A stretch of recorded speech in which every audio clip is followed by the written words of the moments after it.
Safrinha do milho passa por nova correção e produção pode encostar em 105 milhões de toneladas. Sul e Centro-Oeste encabeçam essa lista. O Joãozinho Grafista traz aí os detalhes do mercado do milho pra gente. Acompanhe o Paracatu Rural pela sua Smart TV, smartphone ou computador. Acesse YouTube Paracatu Rural, inscreva-se no canal, clique no sininho para receber notificações e, se puder contribuir conosco, clique no Valeu.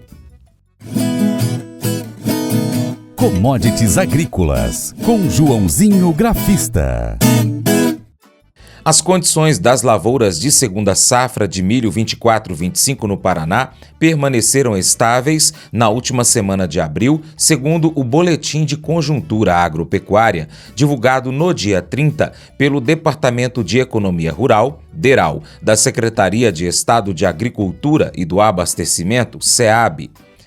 De acordo com os analistas do DERAL, dos 2,7 milhões de hectares plantados nesta safra, 63% apresenta condição considerada boa, com potencial para atingir a produtividade média esperada. Em nível nacional, a CONAB, a Companhia Nacional de Abastecimento, projeta uma produção superior a 120 milhões de toneladas de milho na soma da primeira e segunda safras. O Centro-Oeste lidera a produção, respondendo por 57% do total estimado. As informações são do portal AgroLink. A Stonex divulgou uma nova projeção para a safra 24-25 de milho no Brasil. Os números são superiores aos divulgados pela CONAB. Segundo a consultoria, somente a safrinha deve bater a 104 milhões de toneladas. O agente autônomo de investimentos, João Santaella Neto, analisa esses números e faz um balanço do comportamento do mercado ao longo do mês de abril. Olá a todos, o programa Paracatu Rural, que quem fala é João Santaella Neto, conhecido há 25 anos como Joãozinho Grafista. Como foi o mercado do milho ao longo do mês de abril, o que a gente pode esperar para esse mês que começa? Mais algumas notícias de destaque, lógico. Vamos lá dar uma olhadinha nos gráficos do milho lá na Bolsa de Chicago, se der tempo, também na B3. E vamos lá então começar com o mercado físico, que fechou em abril em queda, com clima favorável à safrinha e avanço da oferta. O mercado de milho então registrou um cenário baixista de preços ao longo de abril. De acordo com a Safras Consultoria, os consumidores foram adquirindo maiores volumes de milho para atender às necessidades da demanda e depois passaram a restringir as compras, apostando em uma queda maior nas cotações. Pelo lado dos produtores, após uma primeira quinzena marcada pela menor disponibilidade de oferta, em meio a preocupações com a falta de chuva, o cenário mudou. As precipitações retornaram às áreas produtoras da safrinha e acalmaram o mercado, fazendo com que os produtores passassem a oferecer maiores volumes de milho para a venda. Isso determinou uma queda nos preços em boa parte do país. A paridade de exportação do milho no porto, que havia mostrado melhora também na primeira metade de abril, acabou recuando perto do final do mês, o que contribuiu para uma maior lentidão nos negócios voltados à exportação. No mercado internacional, o cereal foi pautado ao longo de todo o mês pelo avanço do plantio nos Estados Unidos e pelas incertezas em torno da guerra tarifária entre China e Estados Unidos. A gente viu agora, na última semana que passou, a China querendo conversar com os Estados Unidos. A gente sabe que não só o milho, mas principalmente a soja é muito exportada para lá. Então, a princípio, eles estão querendo sentar na mesa, guardar os próximos capítulos aí. Então, é lógico que, além disso, você teve o corte dos estoques de passagem pela safra norte-americana e os sinais de demanda bastante aquecida, então contribuindo para bons ganhos do milho em abril lá na Bolsa de Chicago. Então vamos lá, como é que ficou os preços internos? Milho em Cascavel, Paraná, foi cotado a R$ 73,00, queda de 8,75%, frente a R$ 80,00 no final do mês retrasado, então caiu aí R$ 7,00, Campinas, CIF, a cotação também queda de 8%, saindo de 92 para 84,50. Mogiana Paulista aí caiu até bem, 14,44% ao longo de abril, de R$ 90 para R$ 77 a saca. Rondonópolis, Mato Grosso, a saca foi cotada a R$ 72, queda de 13%, frente ao valor no final de março, de R$ 83.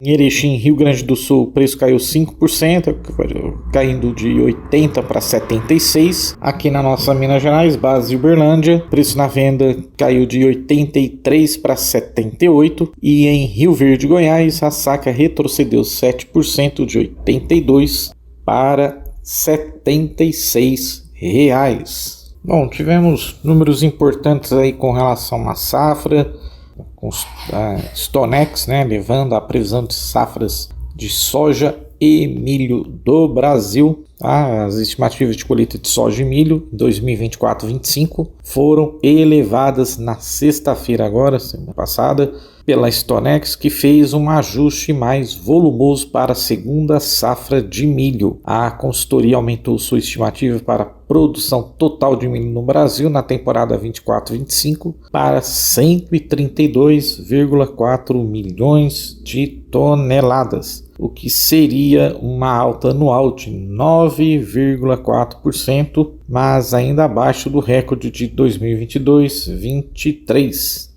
Que foi de 139,5 milhões de toneladas. Haja milho. O avanço foi impulsionado principalmente por uma revisão positiva da segunda safra, a safrinha, né, que passou de 101,6 milhões de toneladas para 104,3 milhões. Uma variação mensal positiva de 2,7%.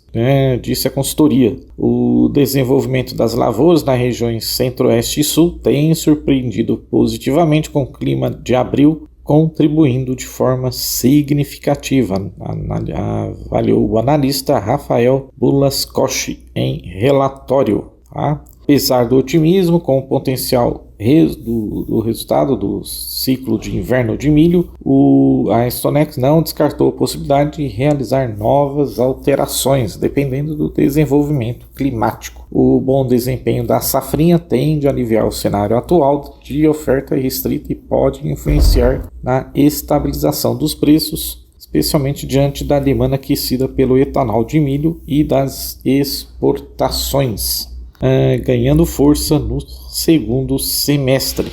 Lógico que a gente tem que monitorar aí o câmbio, né? Joãozinho Grafista também detalha o comportamento das ações do milho nas bolsas de Chicago e na B3. No Brasil, as atenções se voltam neste momento ao contrato setembro.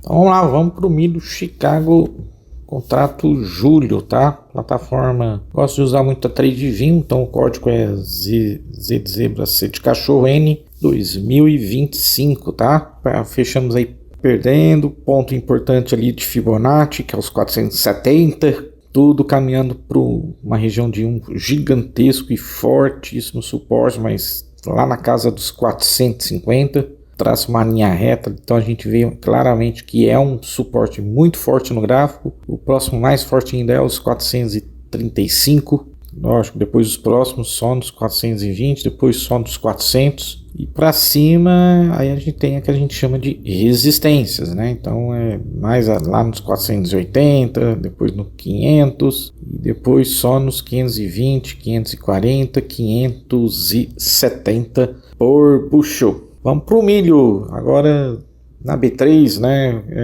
Monitorei até bastante essa semana, tem alguns clientes posicionados aí no milho setembro, tá? Então o código é CCMU 2025. Testamos uma mínima também extremamente forte na B3, milho setembro, né? Que desde novembro que não testava, mês passado.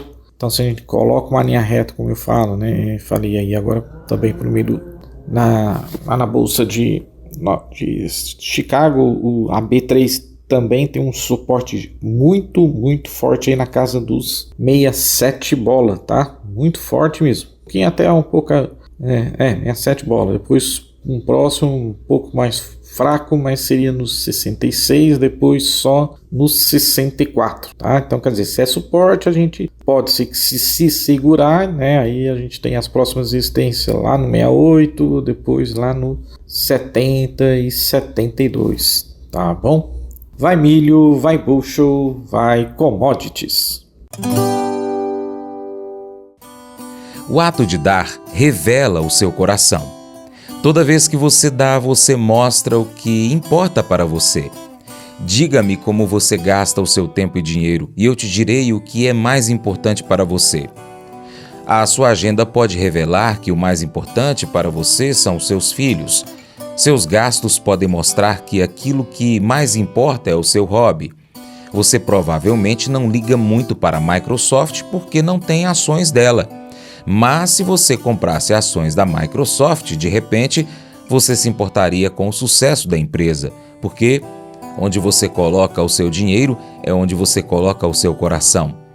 Filipenses capítulo 1, verso 10 diz: quero que compreendam o que é verdadeiramente importante. O que importa na sua vida não são as compras. A vida não é sobre acumular coisas. Aquele que morre com mais brinquedos continua morrendo no final. A vida não é sobre coisas, é sobre aprender como amar. No fim da sua vida, se você tiver uma pilha gigantesca de coisas, mas for um estranho para a sua esposa e filhos, você perdeu o propósito.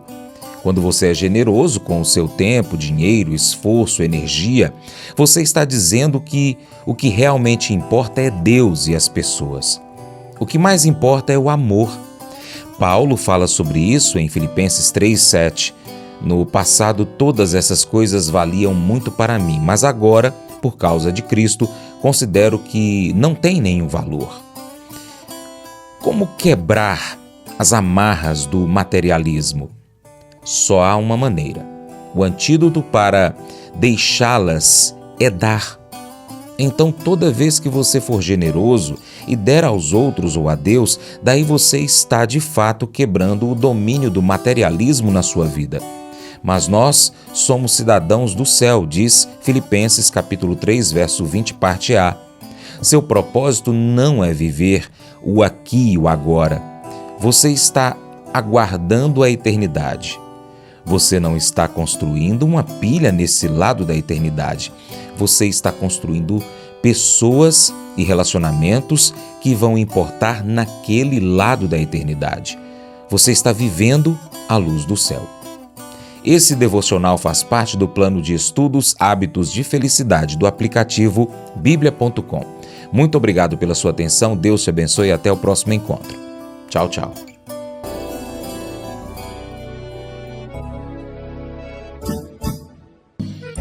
Acordo de manhã para prosear no mundo do campo, as notícias escutar. Vem com a gente em toda a região com o seu programa Paracatu Rural. Tem notícias, informação e o mais importante, sua participação. Programa Paracatu Rural. Programa Paracatu Rural.